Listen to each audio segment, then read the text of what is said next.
खुशामदीद नाजरीन, आप देख रहे हैं हिंदुस्तान डेली के लिए मुंबई से ब्यूरो रिपोर्ट। नाज़रीन, राकांपा के वरिष्ठ नेता शरद पवार ने रविवार को केंद्र की सरकार पर जमकर निशाना साधा। पवार ने कहा कि जब से भाजपा सत्ता में आई है तब से उसके किसी भी नेता को परिवर्तन निदेशालय यानी ईडी की कार्रवाई का सामना नहीं करना पड़ा है। निर्वाचन आयोग ने हाल में उनके भतीजे अजीत पवार के नेतृत्व वाले गुट को मूल राष्ट्रवादी कांग्रेस पार्टी राकांपा के रूप में मान्यता देने और पार्टी का चुनाव चिन्ह घड़ी आवंटित करने पर पवार ने कहा कि देश में ऐसी स्थिति कभी नहीं देखी गई है और लोग ऐसे फैसले का समर्थन नहीं करेंगे।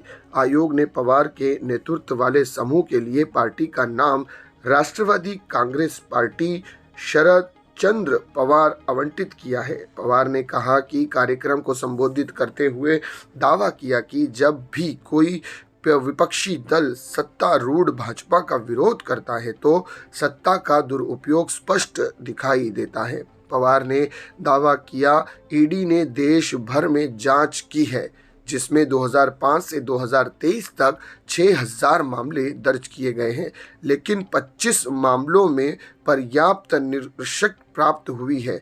इनमें से 85% मामले विपक्ष के नेताओं से जुड़े थे। जब से भाजपा 2014 से सत्ता में है, इस पार्टी के किसी भी नेता को ईडी की कार्रवाई का सामना नहीं करना पड़ा है।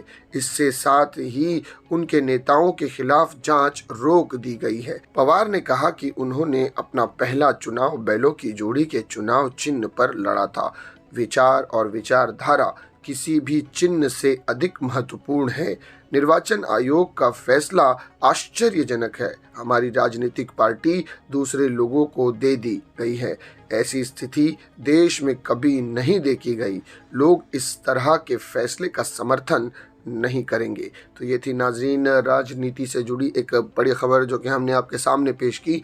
इसी तरह की खबरों के लिए नाजरीन हमारे चैनल को सब्सक्राइब कीजिएगा। मैं सिराज शेख, हिंदुस्तान डेली से फिर मिलूंगा किसी अगली खबर के साथ। तब तक के लिए जय हिंद।